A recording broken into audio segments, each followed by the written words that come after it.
I think insurance will never work. It's built on in and out. You are a piece of paper. You are a handout. You are like check a box. It is about someone else getting paid. I'm worried about how to get reimbursed. Like that, what? It's a loophole. When people say they have Kaiser and they did PT, I'm like, so you haven't done anything? And they're like, yeah, pretty much.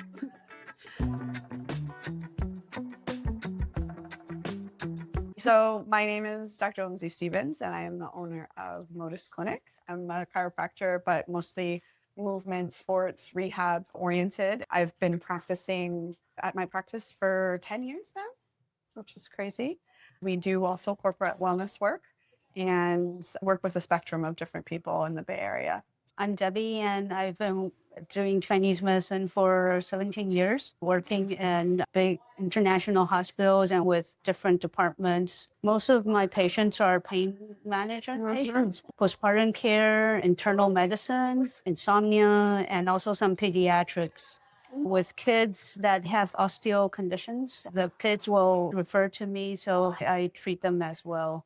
I also have a lot of patients that work with our osteopaths or chiropractors in our hospital, and we do cross referrals. I learned that with chiropractors, you work more on bone adjustments, alignments.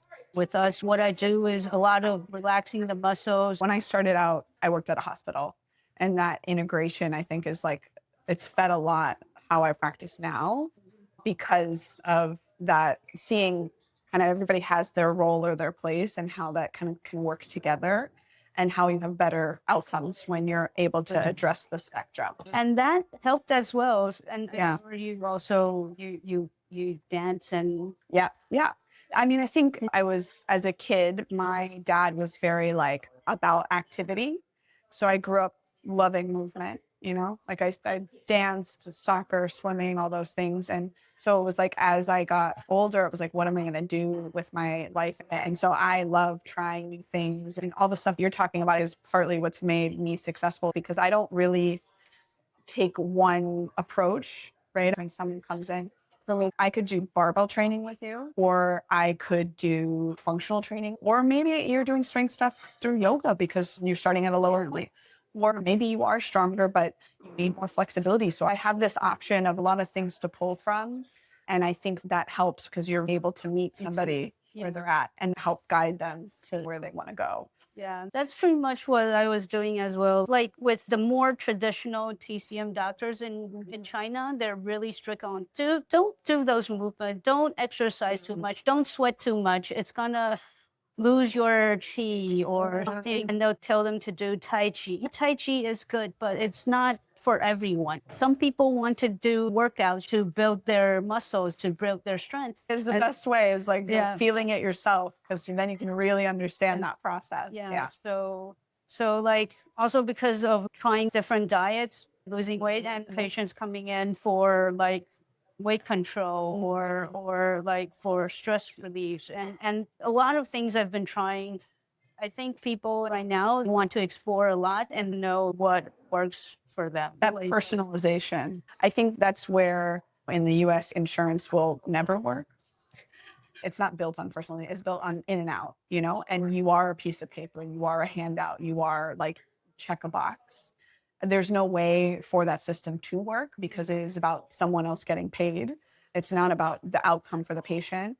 I started my practice 10 years ago, and I worked before that in the insurance world. Stepping out, it was a little bit scary. It's a lot harder to grow a practice when you don't take insurance. But I found that my relationships were better with my patients, and I was so much better of a practitioner because I had to deliver. You're paying money, you want something for that. And they come with questions, they're engaged. I became so much better at understanding my patient and so much better at delivering stuff that mattered to them, because I understood them and I could take the time to do that. And I think, all these things that you're talking about, the personalization, like you can't get that in the way the current system is running. We're seeing it just continue to get worse. It's interesting because everybody's always like, well, you should just take insurance. And I'm like, I would be busier, but I wouldn't necessarily make more money. And then the outcomes are bad. So it's like, I'm Yeah. busy making maybe the same money and my outcomes for my patients are crap. Why would I do that? That doesn't make any sense. I don't know what the reimbursement rates are now for chiropractors. I have an acupuncturist in the office and she's transitioning out. She was telling me she would get like $15 or something just absolutely insane for insurance. And you don't know that until after you bill it. Yeah. You don't know. And then do you fight with them? For 6 months later, do you want to fight with them for like another $20? Usually the answer is no, it's not worth your time. So then they get away with that kind of stuff. Just being like, I'm not going to take it. You know what the cost is up front. And you just have to decide. But the thing is that you can still bill insurance. It's a loophole. They're less finicky when they don't have a contract.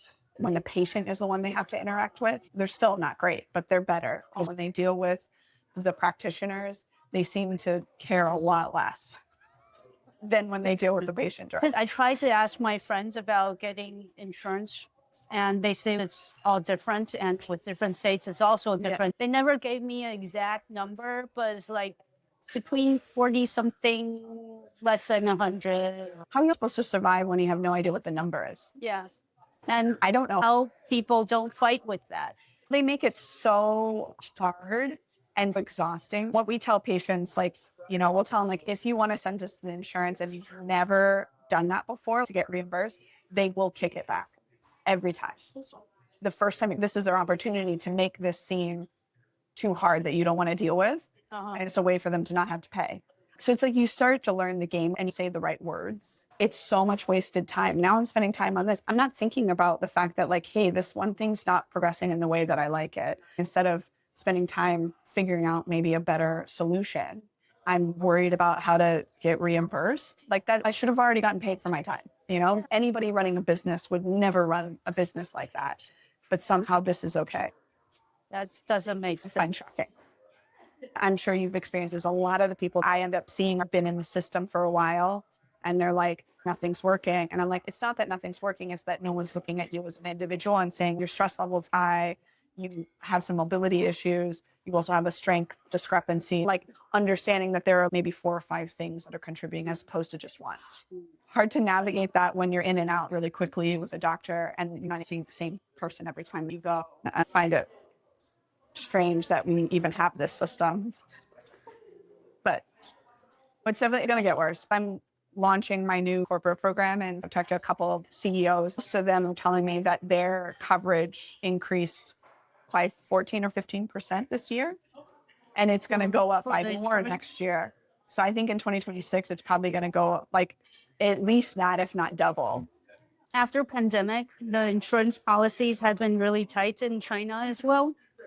So that really a huge impact to our hospital because ours is a international hospital and relies huge on insurance patient, and especially the ones that like a lot of expats and they work from embassy or for BMW or these big, huge corporate or like international schools. These people have really good insurance, but now the insurance has been like a lot of restrictions, and that affects. It's funny because when you see how much people are paying in premiums and then what coverage they're getting, they still have to pay out of pocket. Like when I started out, like deductibles were like $250, maybe less. And now a deductible under 1,000 or 2,000, like is like, so like you have to pay that before they pay anything. Not only are you paying monthly, but you're still paying out of pocket. That's a lot. It's a lot. And then what happens as an individual, you're like, well, I don't want to go. Is it bad enough? So you wait. You don't go. And then when you do need to go, you can't get an appointment because you waited. It doesn't make any sense. The thing you're doing with the corporate, could you elaborate more of what the plans are? Mm-hmm. I've done kind of a spectrum when it comes to corporate stuff. I've even done like where I did a larger program where we did like quarterly topics and we did meditation and such. But what I found is like, if you don't understand the individual, here comes the personalization, it kind of all somewhat lands flat. The people that engage are already high engagers in terms of health and wellness because they're curious. And so you're still not getting to that population that actually really needs the help. Or people are getting very little out of it because they're getting like a 20-minute massage that like, It's it nice. helps, but it doesn't. Doesn't move the needle. Like maybe I feel a little stressed today. I'm a little less uncomfortable, but I'm not really changing anything in the long run. So I spent a lot of time thinking about it, and I was like, I think the only way to navigate is like it has to start with the individual first. Like you have to have some kind of care or service that directly addresses the individual, and from that you could build. So from that I could say, now I recommend that you bring X on site because it's directly addressing the needs. And everybody always like generically is like, oh well, you should do stress stuff, but what does that mean? That could mean a lot of things. Maybe people don't even understand that they're stressed. Maybe it's an education thing about setting boundaries. Maybe it's like, hey, I'm going to teach you some breathwork strategies because, like, at the end of the day, you're not unwinding well. It could mean so many different things. Or maybe I'm doing it through movement. Maybe I feel like you need the movement on top of that. But, especially in the Bay Area, people are active. So some people are already active. Do I look at that differently? I feel like until you understand that first piece, you can't deliver anything else. And then you're just doing the same thing as everyone, just checking the box like, oh, look, we've got yoga once a week.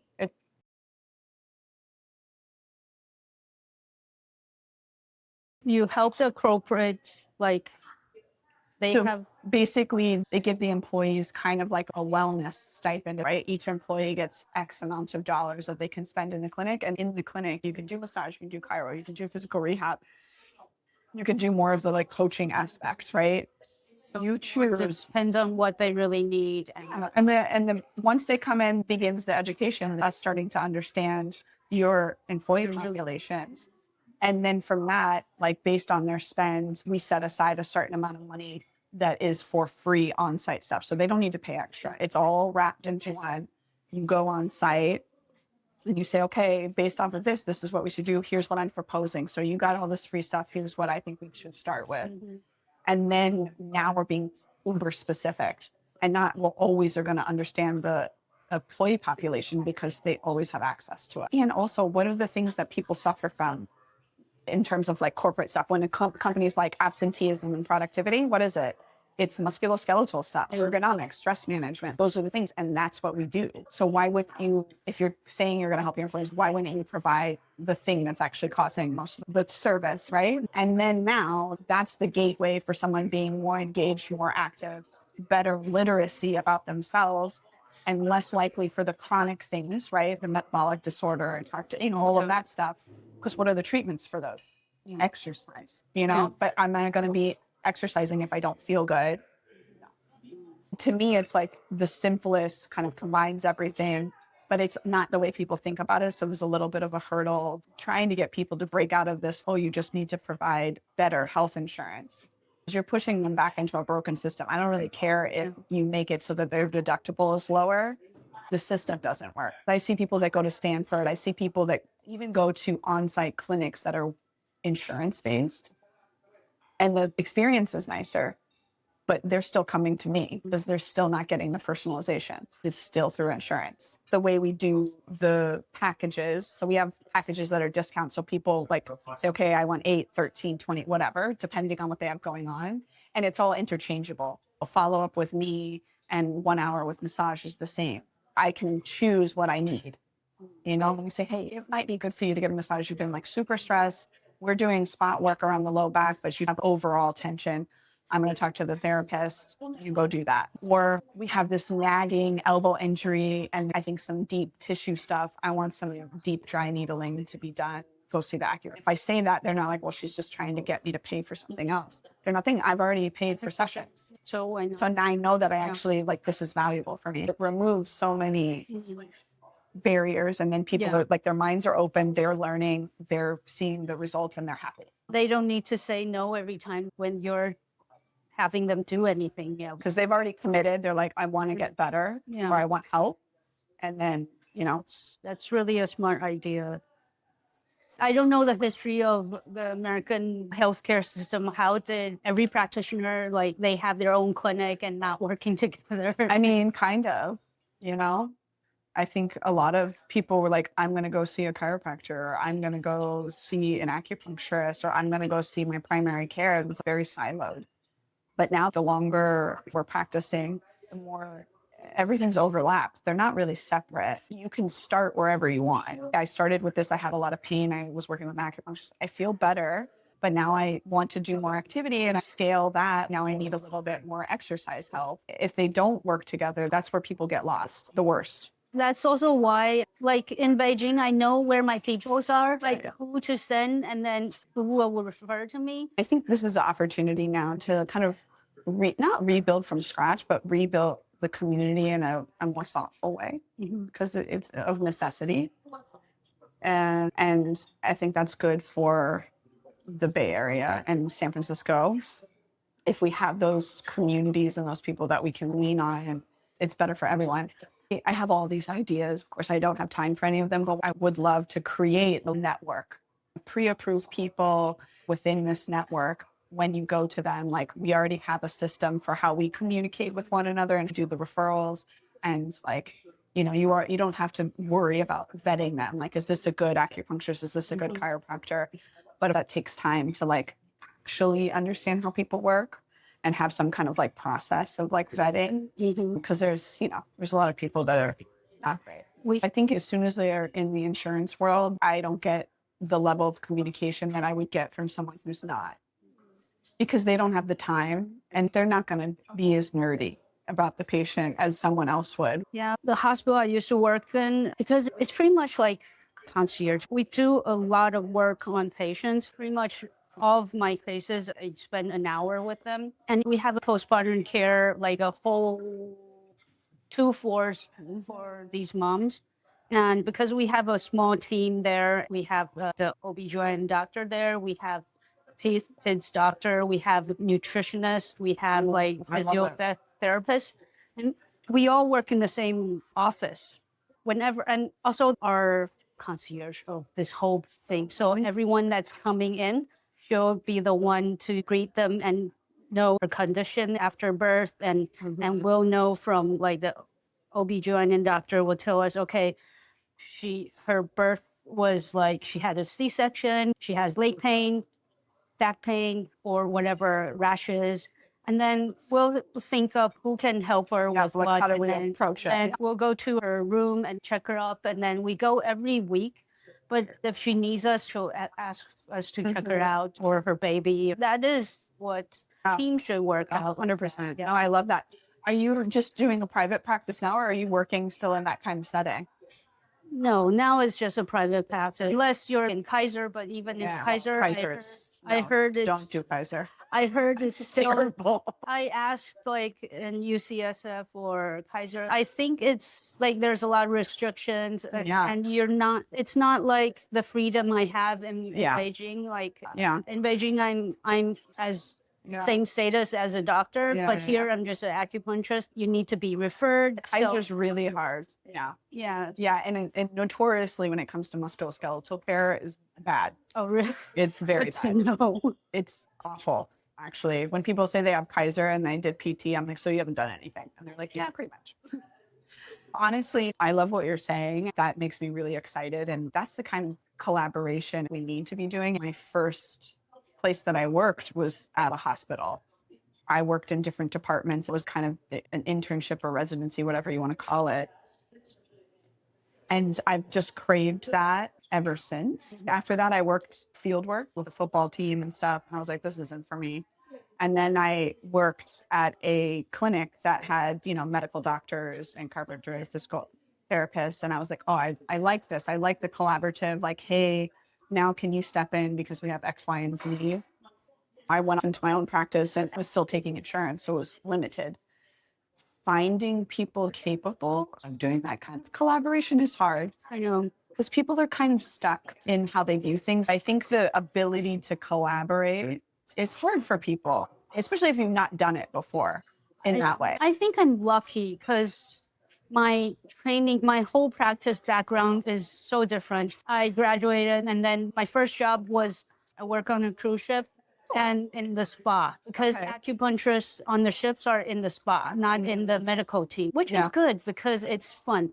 And all my coworkers are either facialists, massage therapists, nail tech, or personal trainers. So like, especially I work a lot with Actually, they all can refer to me because with nail techs, they do mani and pedi, and they're like, "Oh, I have some pain," and they'll send it to me. Or like with massage therapists, we can work together because they can do the massage first. I can help the rest because at some points they really can't reach. 100%. So from that, like one is if I still stayed in the medical field in China, it's a whole different concept because you see the patient 5 minutes, you put the needles in 10 minutes, and then there's someone to pick out the needles. That's it.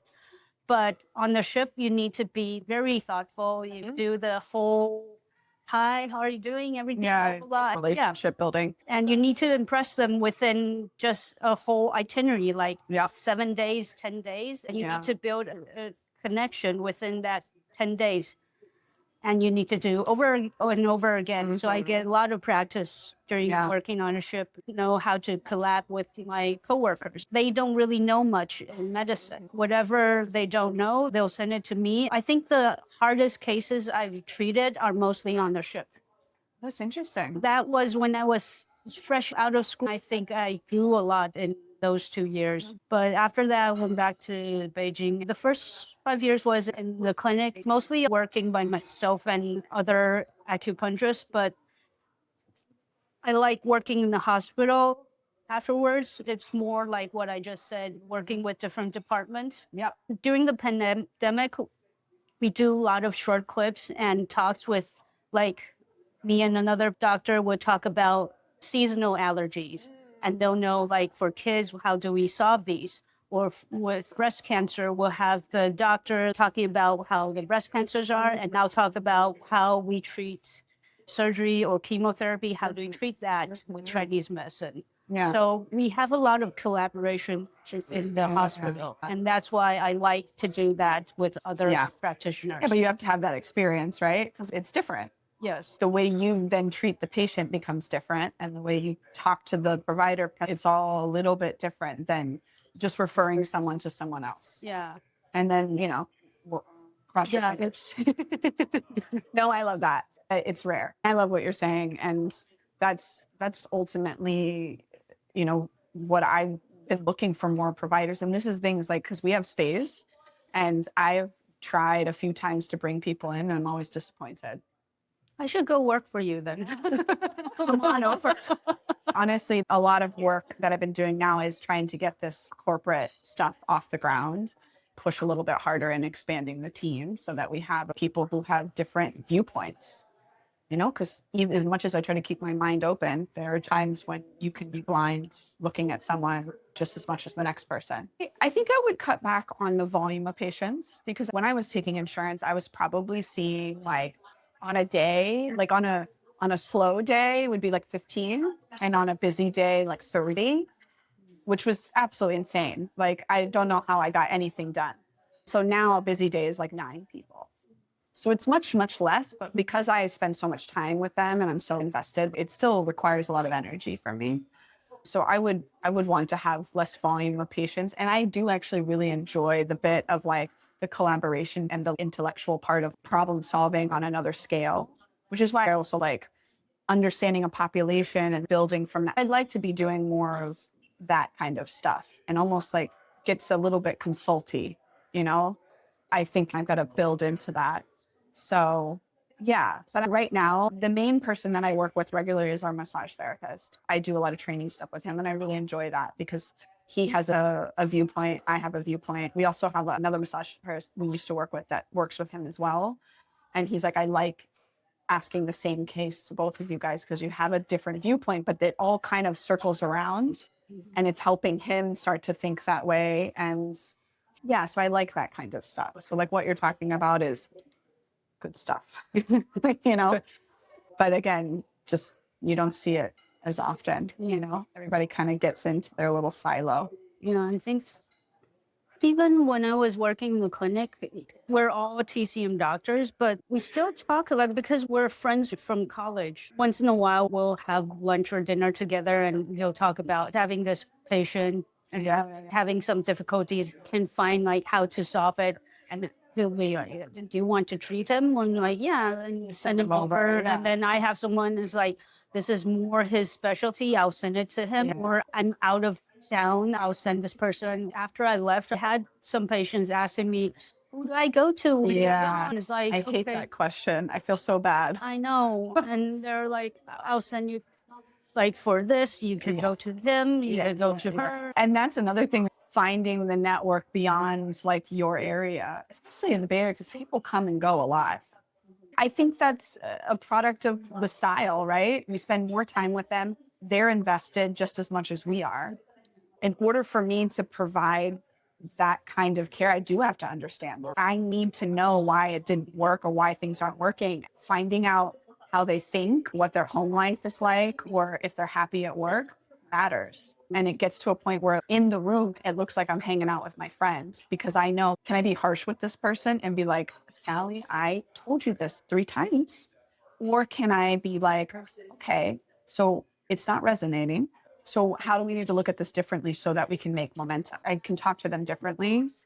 And then that builds that rapport. And now they're like, oh, I have this other thing. Or I see a lot of family. Like I end up seeing the mom and the brother and the kids because of the kind of relationships that we build with people.